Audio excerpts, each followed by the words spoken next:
Good luck. Yes. Give me 20 seconds on the clock. So, ang niyog daw ay tree of life.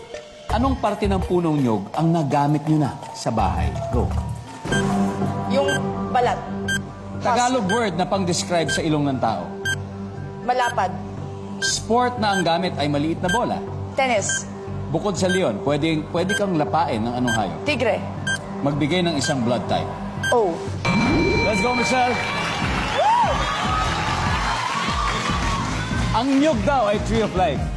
Anong parte ng puno ng niyog ang nagamit niyo na sa bahay mo? Sabi mo?